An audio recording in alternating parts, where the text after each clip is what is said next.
Hello. Nice to see almost every seat taken. Welcome to our very first Women Techmakers Hamburg meetup with a very, very interesting topic, which is democracy in the digital age. And maybe all of the women Techmakers raise their hands so that you know who to talk to if you want to know something. Women Techmakers is a network for women and star in tech who are helping other women to thrive in the tech community, and also by being visible to show other people that there are women in tech. And we just took this as a kickoff to have a series of meetups, and we're going to talk about what other events there are going to be. But maybe first of all, this one today is a crossover with the Social Developers Club. Who knows the Social Developers Club already? Okay, perfect. Because then we will just point out some rules. So the first one is the so-called Pac-Man circle. So for today's evening, and maybe whenever you are in the tech community, make sure that you don't have a closed circle, but leave a bit of space so that everyone else who's interested could join and also network with you or talk about whatever, or just listen, which is also fine. And then if you don't want us to take pictures from you, there are red dots where you got your name badge that you can just put somewhere visible so that we can start the photos out and don't have you on our social network. But also we won't do anything bad with the pictures. It's just to do some advertisement on our event. This is actually the next event, which is the DevFest Hamburg. Maybe take your time to scan the QR code. It's on 3rd and 4th of November. Actually, I need some sentence about the content. So the DevFest is a wonderful event, actually conference, organized by all Google developer groups. And they take place all over the world, and we organized this year for Hamburg. So it's 3 tracks: mobile, web, and cloud. So if you're in any of these fields or want to go in any of these fields, please join DevFest. It's going to be really cool at a really nice location. Also, the tickets are 15 euros for both days, and food is provided, so it's already worth it. Thank you. Thank you for jumping in. I mean, I'm a speaker there. Now I actually know what the conference is about. And also Flo is going to be there. Anyone else is going to? Yeah, there are some hands. Okay, nice. And the next one is Rehearsal, which is a training conference for Finter speakers. So it's all about speaking and how to do it. And I, for example, hate being on stage, but somehow get along with it. And maybe also about the whys behind it, which is on 8th of November. That's it for now. Maybe if you want to know where to find us, while you scan that QR code to not miss out any future events, I have the honor to introduce Flo to you. Flo is a software engineer, and she really pushes the feminism in tech topic. And she's going to do the first talk today. So give her a warm welcome. And enjoy the evening and the talks.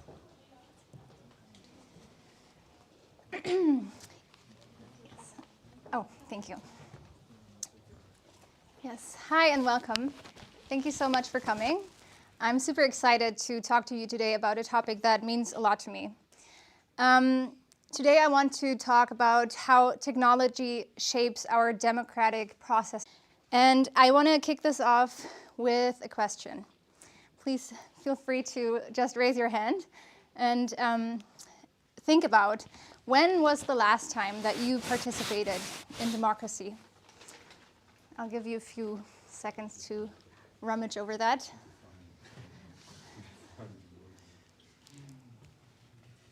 Anyone want? I can go first if you want. For example, I went to a climate protest in September at here, right around the corner at Jungfernstieg, where I protested for better climate policies. Anyone else? Yes? Same event. Awesome. Last week I was on Friday. I was with Fridays for Future for further activities we are planning for next year. So Amazing. yeah. And I'm here to tell you that just by showing up here, you are actively participating in democracy. Because tonight we're going to speak about matters that impact us as a society. And every time you show up in a public space, in a public sphere, and you express your opinion, you talk about matters that interest you, that maybe also affect other people in society, I believe you are actively taking part in democracy. And today's talk is going to be about how technology shapes those public spheres that we interact in. First, I'm going to give you a quick definition of public sphere because I'm going to be using that word a lot. So the public sphere is where the people in the state overlap. It's a system of communication and mediation. And it should be open to people from all backgrounds, no matter your age, your gender, your ability, your ethnicity, or any other defining factor. It should be open to you and your opinion. And the public sphere should enable critical self-reflection and communication and debate. I keep forgetting that. Okay, sorry about this. I really wanted to engage you guys because it's about democracy and I don't feel like just giving a presentation. I really want to hear your opinions. So let's try this again with a question. What technology do you believe has impacted the public sphere the most? Yes, Julia, could you please? Thank you. You can hold it. Social media? Social media. Do you have one particular in mind? I mean, Twitter would be very noisy nowadays. Mm-hmm. Yeah. Maybe X, formerly known as Twitter. X. Yes. Yeah, good call. Anyone else? Thank you, Christoph. Well, I guess before Twitter, there was the internet. I think definitely, that's a yes. huge That's a big factor. one. Yeah. Yes, and I think someone else. Also the news pages. The online news? Yes. Yeah, Different definitely. kinds. Yeah, thank you. Awesome. I'm going to add one, the printing press, even way before that. Okay, I was referring to technology in the digital age, Bas. Absolutely, yes, you are right. The printing press, the invention of the printing press was a significant shift in our public sphere. Well, many of these tools that we just mentioned actually shape the way we acquire information and the way we communicate. So it impacts what we think and how we talk about it. Sorry.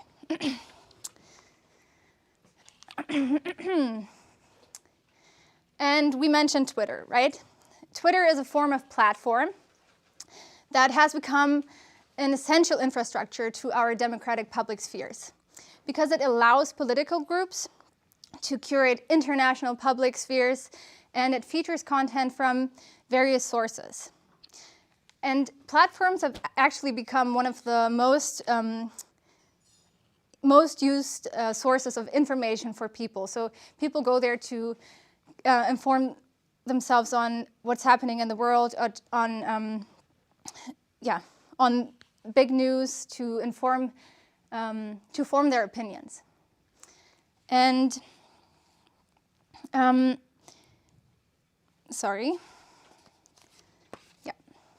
that's it about platforms. And messengers are also a critical tool for communication.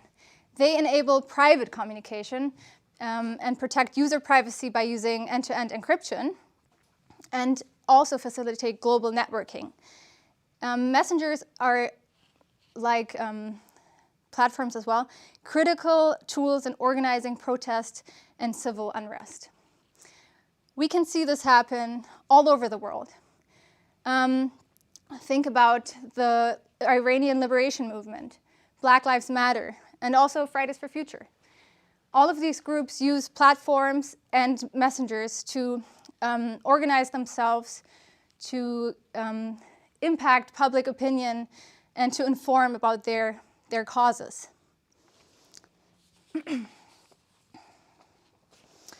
On the flip side, these tools have also been used by right-wing groups to share misinformation. We have seen this happen during the pandemic, for example, where messengers have been used to share misinformation about the virus, against vaccines, and we are seeing it again right now with the rise of right-wing groups in Germany. But messengers do play a critical role in our democracy.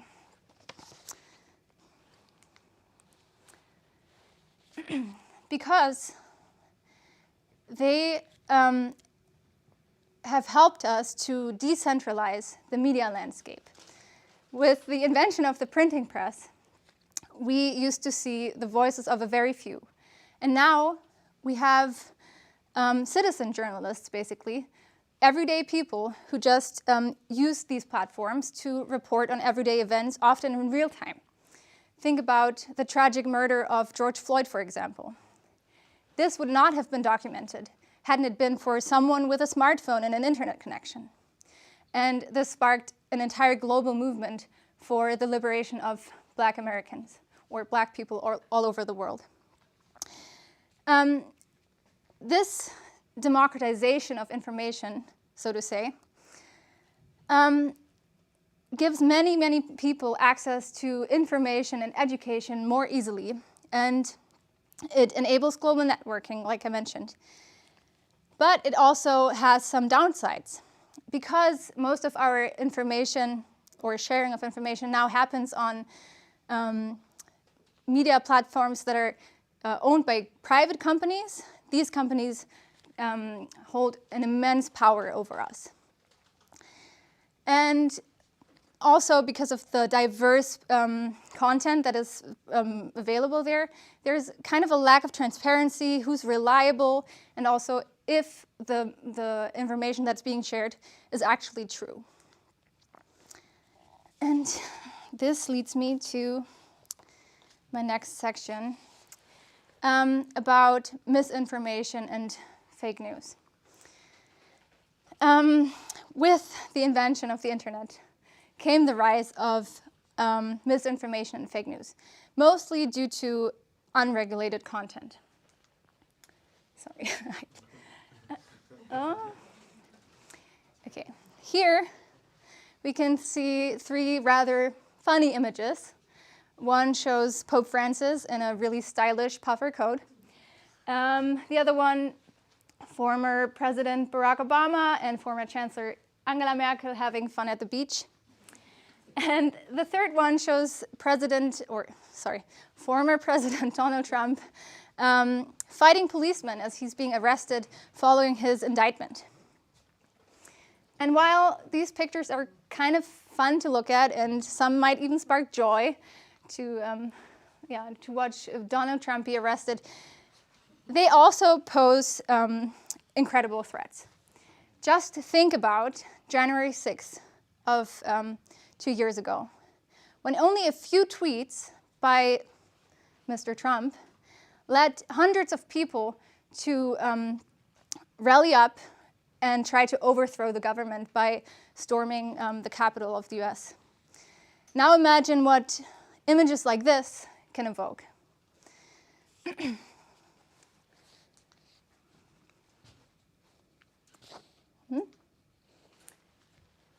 No. Sorry, I'm messing up. There you go. 86% of internet users actually say they have been duped by fake news. So they have fallen for something that was shared on social media. They've believed it and it turned out not to be true. It has happened to me too. And in the times that we are living in right now, with more and more wars going on and political crises happening, it is incredibly important that we try to verify the sources that we share online, because we share a responsibility to kind of get a hold of this misinformation being spread. Because social media does come with many pitfalls. This misinformation that I talked about can spread super quickly. This is because these platforms use algorithms that cater to your interests. You probably have, this has happened to you. You clicked on something on a website, you were looking for, I don't know, a new jacket, and then for the next week, all that you could see online was this jacket. It followed you around. And this is due to algorithms that personalize content to your likings. So when you share some really interesting or crazy image of Donald Trump, and people click on it, it kind of evolves a life of its own, and it just spreads like wildfire. Because these algorithms are invented to maximize user engagement and to keep you looking at your phone and to keep you engaged. And this is really, one of the pitfalls. And because they're regulated and owned by private companies, it is really hard to enforce regulations or to understand how this is operating, how these algorithms work, and how to kind of hone this in. The same thing, or similar thing, is happening with hate speech and online harassment. Because of the anonymity of these platforms, people tend to be much more aggressive and don't hesitate to harass someone or just speak very hatefully. And this definitely comes with the detriment of the well-being of marginalized groups.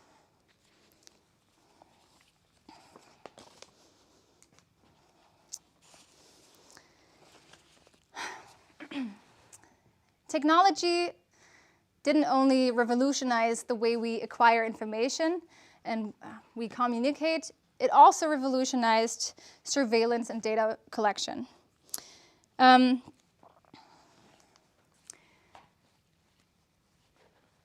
It is now easier than ever to collect, store, and transmit data. And because of advancement in algorithms and analyzing tools, it's also easier than ever to analyze massive data sets quickly. And advancement in camera technologies and facial recognition systems and drones have also played a role. And mobile devices, fitness trackers, and home appliances that constantly send data about you, your activities, who you talk to, what you like, what you buy, online transactions, all of that has played a role in a massive increase of data being analyzed and transmitted.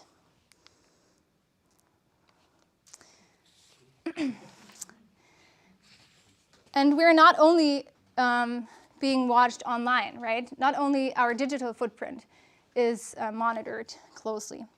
We're also being watched in the real world by surveillance cameras.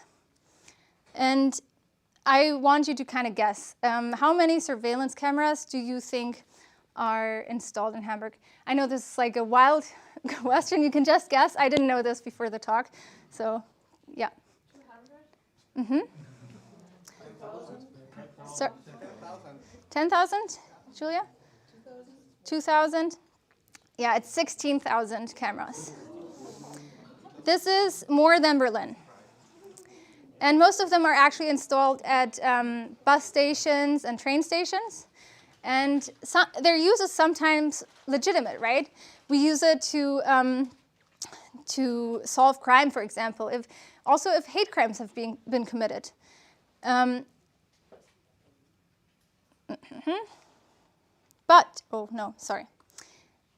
there are some benefits that I'm going to mention to data collection and also to surveillance. There can be benefits. For example, for traffic management and transportation, it helps with congestion and just speeding up transportation in cities.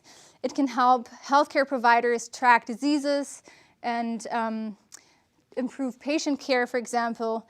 It can help emergency response become more efficient. It can also help in preventing crime and foster national security.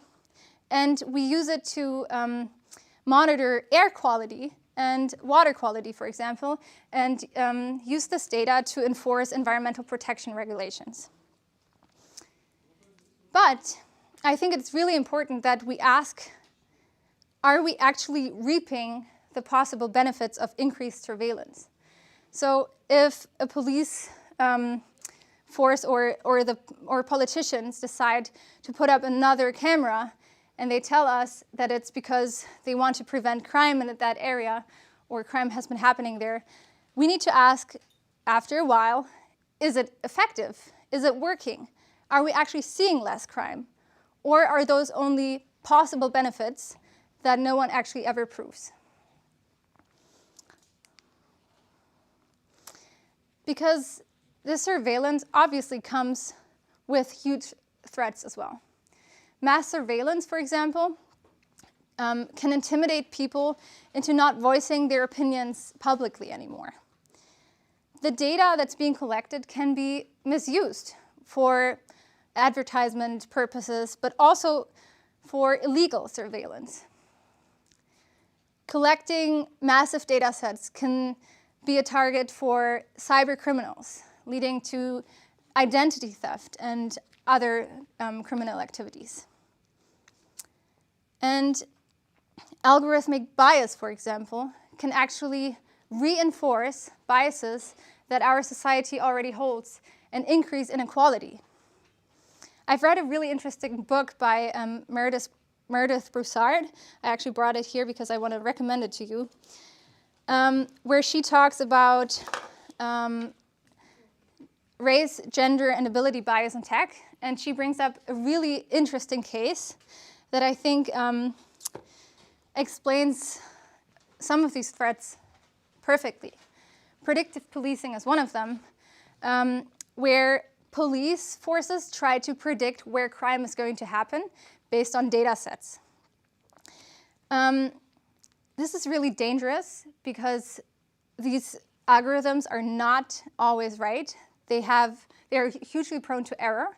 And this has actually led to people being excluded from their communities or people being wrongfully convicted because police showed up in their neighborhoods claiming some crime was going to happen. And people were being suspicious why police was suddenly showing up at their doorstep or in their neighborhood. And they actually thought that the person who was being targeted by the police was a snitch, so to say. So they believed that the person was cooperating with the police, and the person ended up being shot. So this is a prime example of why using algorithms and predictive policing is such a big threat to our democratic values. Now, this all sounded really grim, probably, and I'm not here to just tell you about all the bad things that are going to happen if we keep using technology the way we have. I also want to talk about democracy-friendly design and what we as a tech community, but also as individuals, can do to protect our democratic values. And I'm going to start with a grim statement. I'm sorry. 3 million people in Germany do not even have internet access. So when we talk about participation and working towards inclusive online spaces, we also need to talk about these 3 million people.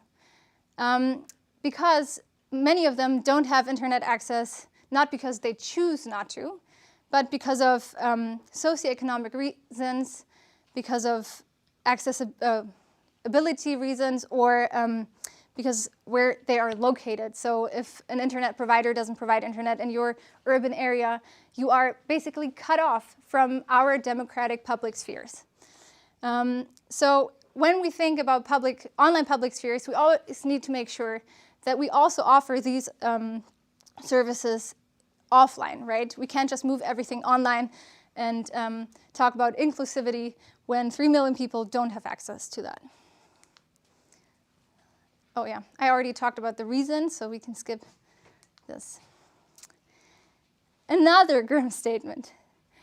Only 3% of the internet is accessible to people with disabilities. So approximately 97% excludes people who use screen readers or keyboard, how do you say that, keyboard? Yeah. And that's why the very first practice that we need to think of actually is accessibility and inclusivity.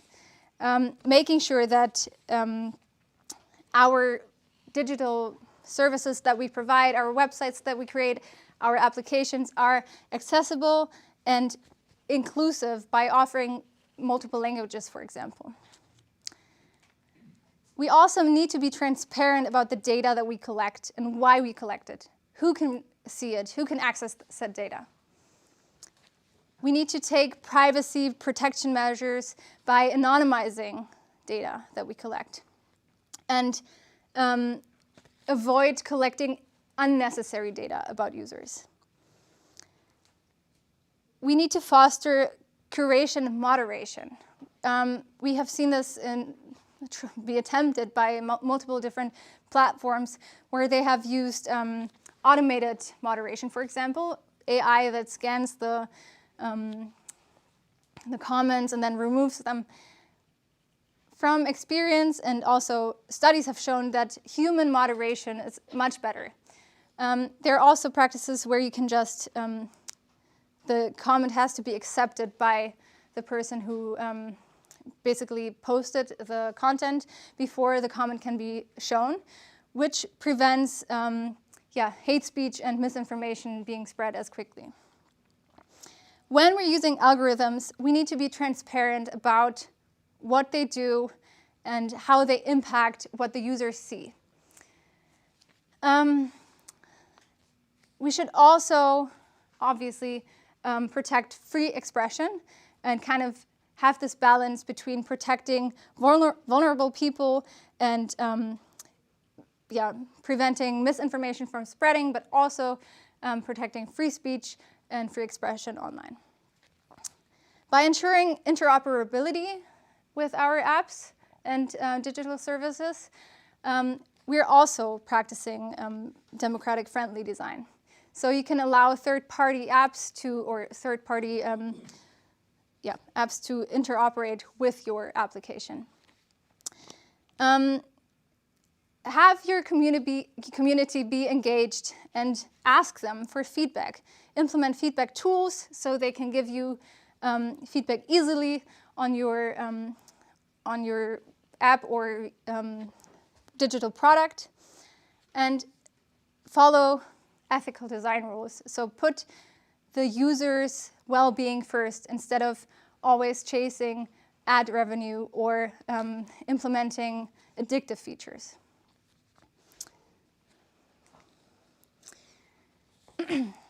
I want to end my talk by reminding us all that democracy in the digital world is not just about technology.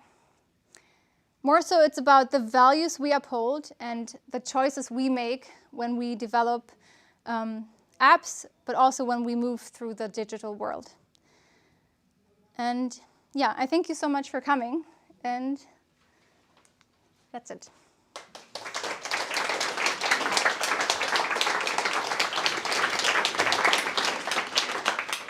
Okay, thank you very, very much for the introduction, and thanks for having both of us here.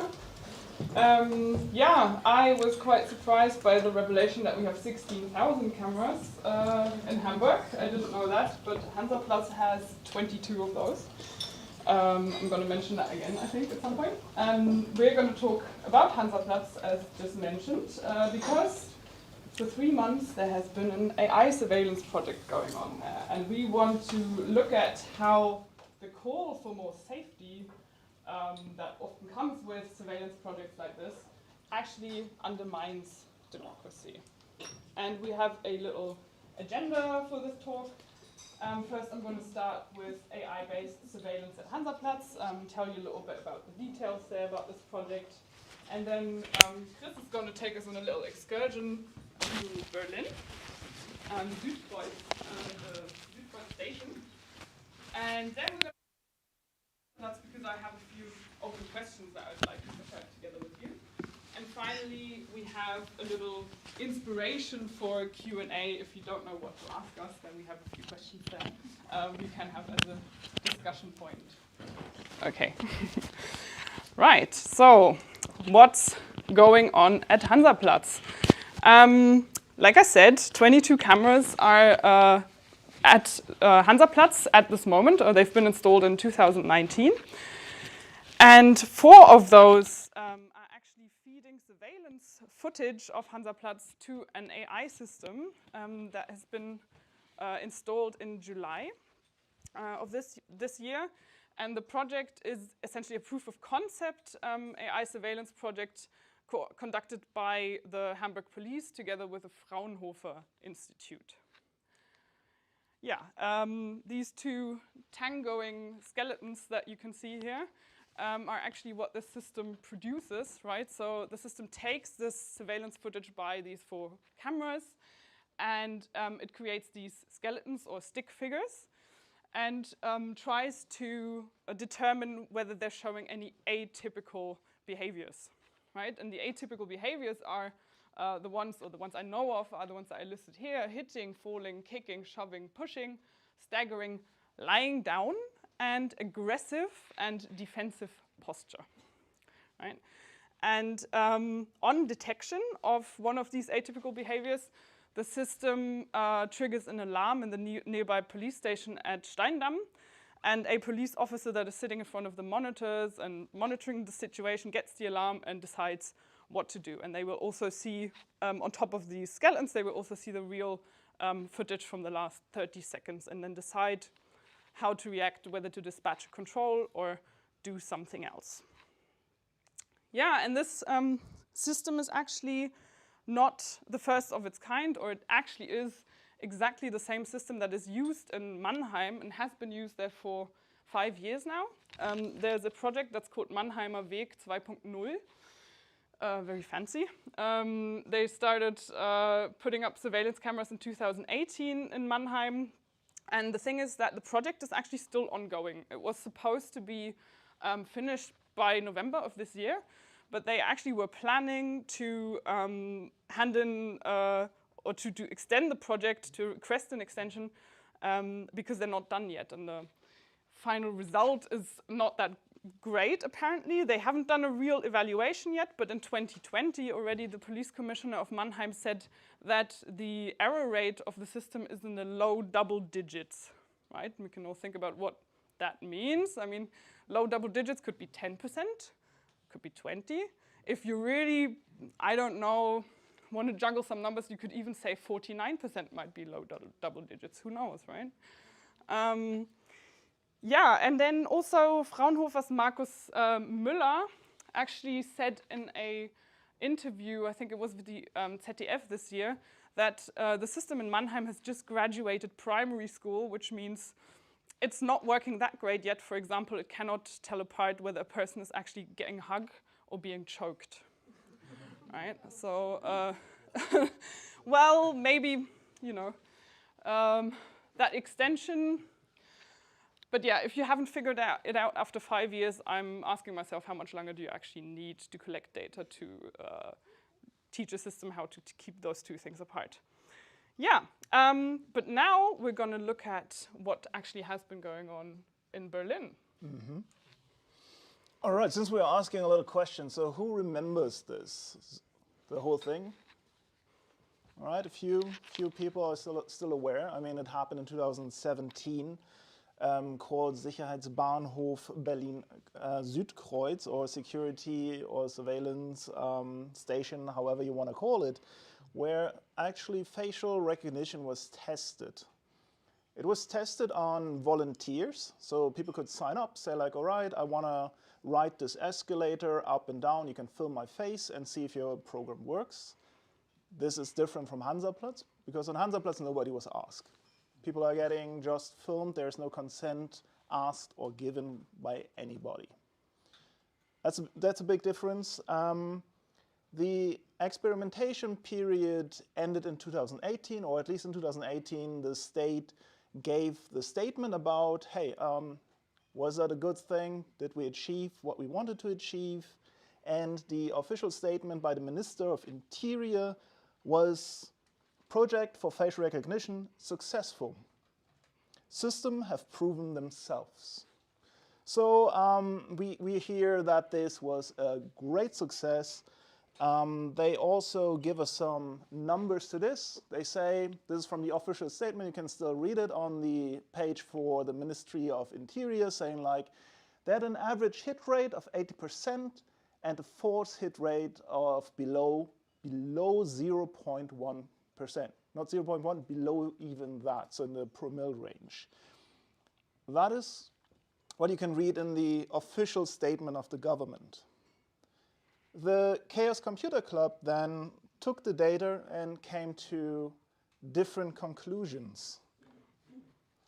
So when they looked at the data, what they saw was that the best system, so they tested 3 systems, the best of them had an average hit rate of 65.8%, the worst system 18.9%, and the false hit rate was 0.67%. I mean, these abstract numbers, but you can see that this is a very different number than the number that I showed you before. And if you looked at the data when collected in light, because the cameras had problems when there was sunlight shining in, the success rate would also drop. So in the best one, from 65.8% down to 60. So that was the best case. Now you can ask yourself, how did the government came to 8%? The Chaos Computer Club can't really answer that, but they suggest that this might be a mathematical trick using the data of all 3 different systems tested, meshing them together and somehow getting the 80% out of this by addition or whatever they did. Very important points. Again, let's say the 80% that the government gave us was the real thing, right? The real testing result. But what they tested was, as I told you, they tested with volunteers, but it was not only that the volunteers just went down and up the escalator, the volunteers had their pictures taken as the basis for the training algorithm. So the algorithm was already trained on their faces. Nice pictures, good lighting, right? Then the training set was not even diverse. So it was missing a lot of people in a realistic range of gender, age, ethnic background, etc., etc. So even if the 80% were real, if you consider a real-life situation, let's say the police is looking for some offender and they have this kind of grainy black and white CCTV footage and now they want to scan for this person, no chance. This is not happening with the way this algorithm was trained, because it was trained on perfect images of a very small set of people. So being asked in 2019 if for the continuation of the experiment there will be ethical considerations, the Ministry of Interior said that they do not see the need. All right. Contrast this with, oh, it's not moving. So moving. So contrast this with this quote from Nancy Faeser, the current Minister of Interior, when visiting this station this year, because this Sicherheitsbahnhof Berlin has been an ongoing testing ground for security and surveillance technologies. It's kind of a lab now, from 2017 ongoing until now. And as this is her basically playground, she visited that in 2022. She said that safety is a question of social justice. Well, I think it's very interesting. Ethical concerns are not really what moves these people, but it is apparently a concern of social justice. So, handing it over. Yes, Mrs. Faeser. I've got a few questions of my own, actually, about Hansaplatz and social justice or safety, you know. First of all, what about this data protection and privacy issue, right? So the argument has been because, you know, they're using these skeletons, so then it's not a biometric surveillance system, there's no facial recognition there, so they say, well, it's actually an improvement in privacy because we're not, you know, we cannot, identify people just using these skeletons. But, as Chris already said, nobody at Hansaplatz has actually given their consent about being surveilled in the first place, and nobody knows about this because there's no signpost saying, hey, there's an AI watching you here. And secondly, the video footage of these 22 cameras that have been there since 2019 is still being recorded, and it's still being saved for at least 30 days, right? And I haven't heard of any plans that they actually want to dismantle the rest of the system and just throw away all the surveillance footage. So, in effect, the AI system is actually an additional data source that they're using now. So you cannot tell me that it's better data protection if you're using more data. Then, secondly,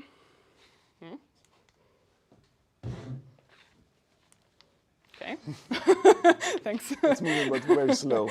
Second question is about effectiveness, right? So how effective is this system actually? I've talked about the system in Mannheim, which is actually what they've been using.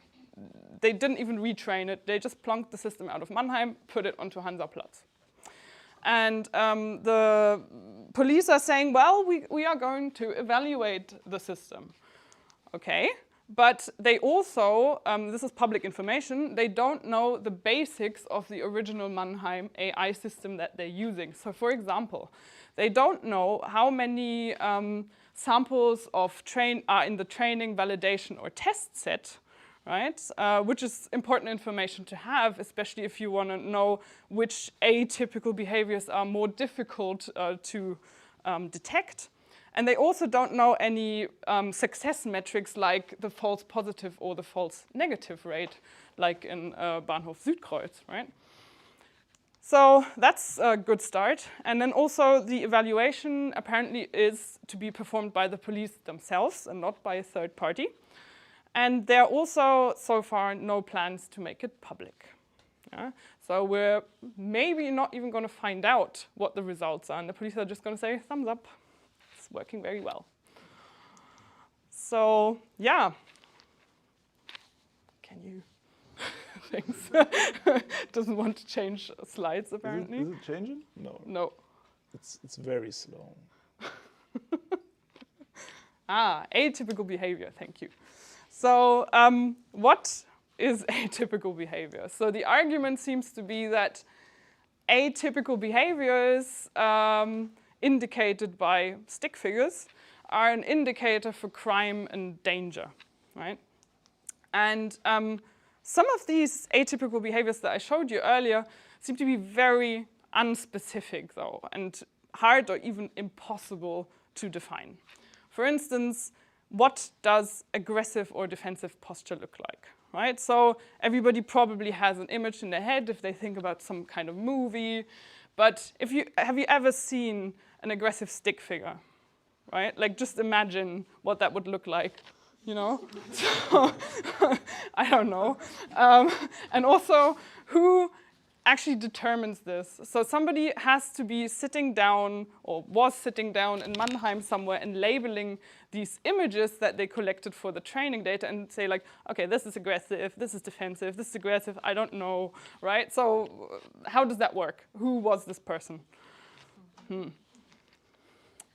And then actions such as lying down and staggering, well, are they atypical? I don't know, right? And also, in my opinion, they're not related to crime or violence or danger of any kind, right? So I want to ask the question, what is the purpose of even detecting them with this system, right? And in the end, using an AI system to classify such atypical behaviors creates a pressure to conform, right? And it limits people's freedom, people that are moving around at Hansaplatz and at other places where the police are planning to use this system. Because as I found out last week, through a freedom of information request that some other person did, the police actually got money from the city, from a InnoTech fund, to finance this. And this whole project has been costing 140,000 euros, I think, if I'm not mistaken. And they want to also use it in football stadiums or Hafengeburtstag and maybe some other public activities that people would like to go to and be left alone. So yeah, then finally, spinning back to what Mrs. Faeser has said about safety, right? So I want to ask, whose safety are we actually talking about here? And whose vulnerabilities on the other hand, right? So Hansaplatz is actually, or has been classified for a long time as a dangerous location, a gefährlicher Ort, right? This is the legal name of this by the police. And also other areas in Hamburg fall into this category. And this gives them the legal basis for using this AI surveillance in the first place. And the Senate has also said that this is the reason why they're using it, not because of the crime statistics, interestingly. So. And also Hansaplatz is an area that is frequented by people who are already marginalized, right? So there's people there that are homeless, there's sex workers, there's people with addictions and so on. And these people are already targeted by police more than others. And these AI systems, or the system there, exposes them to yet another form of surveillance that is even more oppressive and opaque. And these criteria of improved safety, they are completely defined by the police or by the state. And the people at Hansaplatz were not even involved. They were not asked what safety means for them, right? And this is actually what you need to do if you want to design infrastructure that actually helps everybody.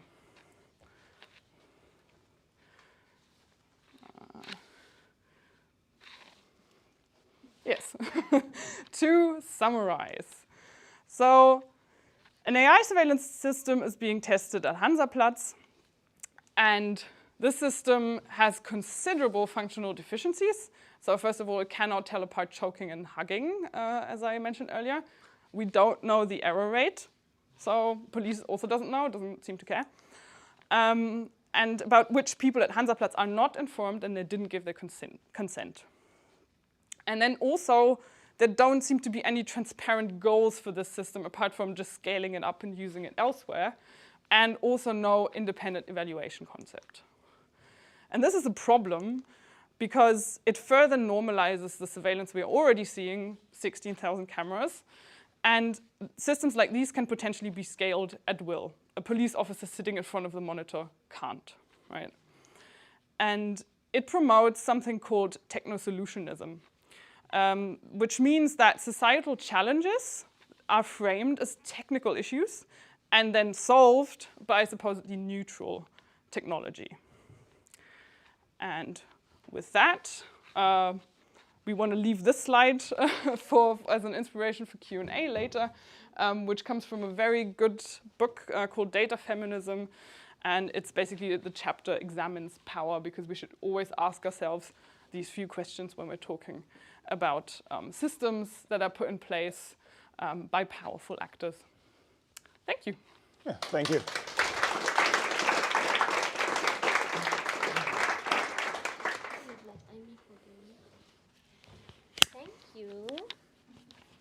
that, there's going to be time for questions again. And also, if there was a question popping up about Flo's talk earlier, just shout out.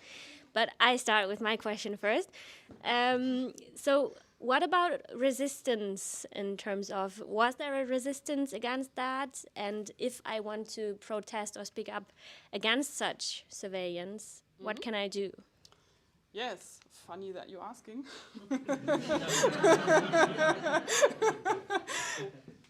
So there's this group, Alliance Hansaplatz, or Bündnis Hansaplatz in German. You can follow them on Instagram, and a small disclaimer, we are both part of that group, but we're not here as part of the group because we, as a group, don't endorse Google because of its, they got their hand in. I'm not going to say more, you know why. So, but yeah, thanks Google for hosting today. If you want to find out more and find out what we're doing, we organized a protest in the end of September at Hansaplatz, and also we have a petition going on that you can also find the link to on the Instagram page, and we also have open plenary sessions where you're welcome to join if you wanna, help the cause of fighting surveillance at Hansaplatz. Exactly. Yes. Perfect. Thank you. Any more thoughts? Yes? Okay. Thank you very much for the presentation. My question is, how difficult or easy was to do all this research, especially with the police, with the authorities? I would like to know more, how was all this adventure? And if when the police talk about results, are they really giving, for instance, some cases of how they have catch criminals or something in concrete, or just, some people have been recognized and others not, or how was it? Thank you. Yeah. I want to start off by saying that a lot of the information that you have heard of here couldn't have come from us, because you needed to be a politician to ask a special request to get special data out there, for instance. So I think this is something that I want to point out, that I couldn't just walk in there and say like, hey, Andi Grote, how did you do that? You always need the support of somebody in a different party saying like, hey, no, we are aligned with that. Let me figure that out for you. So I think this is one important thing that helped in collecting all that data. Yeah. Definitely. So this thing is called Kleine Anfrage, and the Senate actually, there's I guess dozens of those every day. And there's even a website where you can search these things. So you can just Google Kleine Anfrage Hamburg, and then you can see all the different ones. And if you search Hansaplatz, you will find all the ones where we got the information from. I've also linked them in the slides and can also share the slides afterwards. So that's one very important source of information, and also newspaper articles, but they have been less informative because many of them have been slightly biased towards the viewpoint of the police, I would say, or the Senate. And then there's also the freedom of information requests, which have been very helpful. So this one freedom of information request was about this funding that the police got, these 144,000 euros. And they asked specifically, like, what was the actual paperwork that the police sent there to get this funding, and they got it, right? So now it's open information, and it's on a webpage called fragdenstaat.de. And yeah, you can also file one if you want, but you might have to pay for the results depending on the effort. So that's a lot of the information, I would say. Yeah. Thank you. Another question? I'll start with that hand because that was the first one I saw. Thank you for the presentation and making us aware of this happening in Hamburg. On the topic of the risks and the goals, I got a good overview. I was wondering, on an international stage, if you are aware of cases that could serve as references where these things are being done, let's say, on the right way, or as you think would be conform. So maybe you can elaborate on that, if that exists. I think this is a little bit of a political viewpoint question, to be honest. And in my viewpoint, surveillance is crap. so like that's my personal opinion. I don't think that I think surveillance should not ever be the first measure you take to try to solve a societal problem, nor should any other technology for that matter. But yeah, I don't personally know any good surveillance projects. I don't know, maybe you do. No, I don't. But you could look at London, for instance. London, I think, is the Europe capital of surveillance. They have a lot of CCTV cameras. I mean, 16,000 seems a lot. I think they topped that. And from what I heard and the studies made there, they couldn't really figure out that there was a significant decrease in crime. So it did not work as a deterrent or whatever it was supposed to do. All of these cameras did not help, actually. And then there's the other issue, right? So you can see the statistics in the US around black people and committing crime. The thing is, the data is collected where you look, right? And if you point all the cameras into one place that is also poverty-stricken, where people are desperate, doing desperate measures, you will find a lot of data, you will find a lot of crime, but it is not representative because you're not looking at all the other places, right? So, but then you can say like, oh, we looked at this specific place. And this is also what could happen in Hansaplatz, right? Because this is one of the most destitute places that we have in Hamburg. If you concentrate all your looking efforts, you will find a lot, right? Because this is where the desperate people are. And then you extrapolate that and say like, oh yeah, no, we looked in there and we found so much crime. So this proves the thing that we're doing. So if you had done this surveillance program in Eppendorf, right, you would get different results because you're looking at a different area with a different socioeconomic status, and you wouldn't get the numbers that you wanted to promote that system. So it's basically a self-fulfilling prophecy depending on where you point the cameras. And as Steffi said, where you do that, it's a very political decision. More questions? I come back. Hi, thank you very much for this presentation. I really appreciate it because I have not spent a single minute thinking about that yet. And I also haven't heard about Hansaplatz because I just recently moved here. But I think, like, you know, some of your slides, they had information where I was like, that doesn't sound too bad to me, right? If it's just stick figures, right? If it's like detecting if somebody, for example, is lying on the ground, that could mean maybe a crime happened, maybe somebody is sick, maybe somebody needs help.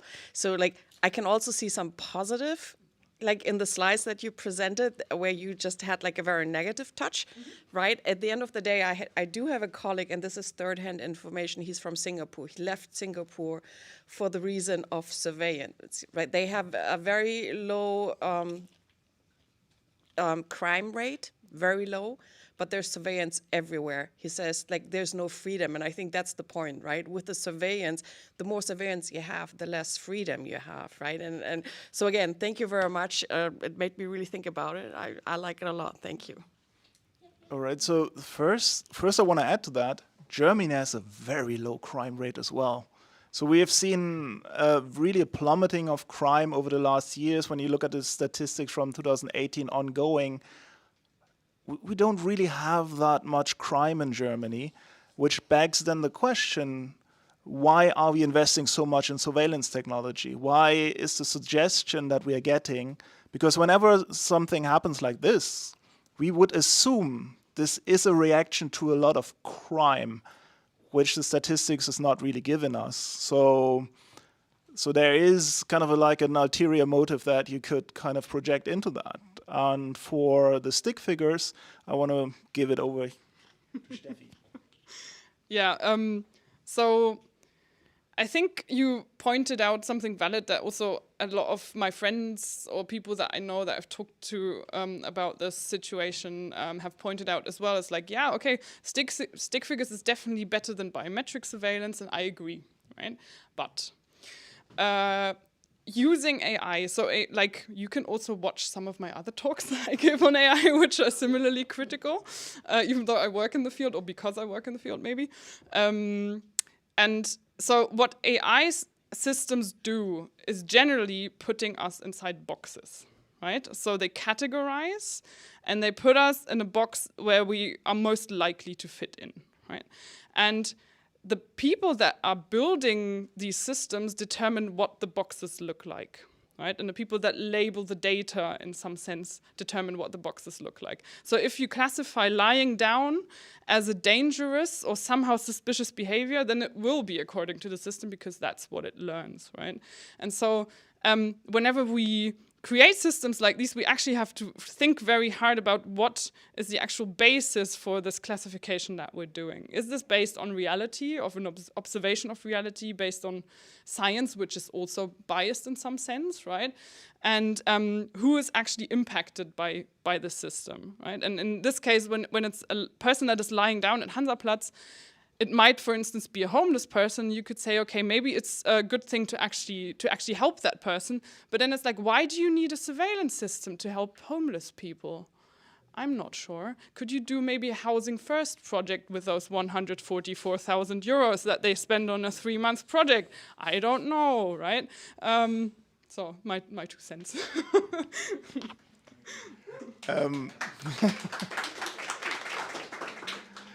And as an additional anecdote, so when we did our protest at the Hansaplatz, I talked to a homeless person, and what they shared with me, they said like, yeah, I drink alcohol, I get drunk. That's not illegal in Germany. But whenever I get drunk, the police takes me into a cell, releases me at 1 in the morning. They do that every time. And then he showed me the bruises on his arms. So there is already something going on with people lying down or staggering, that the police already is going there, arresting the people for being drunk in public, something that you wouldn't see in other places in Hamburg. They are targeting these people already directly. So yes, the system is or will be used as well in other places for scanning crowds, seeing if somebody is fainting, if somebody might collapse, the stuff like that. So there is a mechanism where this is used by other people than the police to kind of figure out, okay, maybe we can identify if there's a person is sick. Hansaplatz, we can see already what is happening to people lying down and staggering. So for this particular use case, we can be very, very sure why this is in there. There were more questions. Last one? Oh, sorry. Maybe as my seat neighbor looked it up, maybe one quick data point. London has 950,000 surveillance cameras, so might be a good data point for the ineffectiveness of surveillance. But I wanted to quickly ask us actually, has there been any, let's say, direct activism to make them to basically hack their machine learning models? Because it sounds like people just need to hack a lot around Hansaplatz. So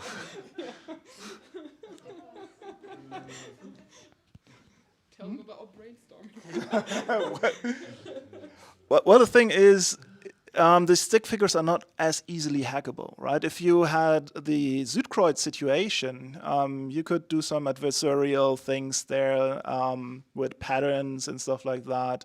The stick figures are not as easily to trick. So let's say there was some research.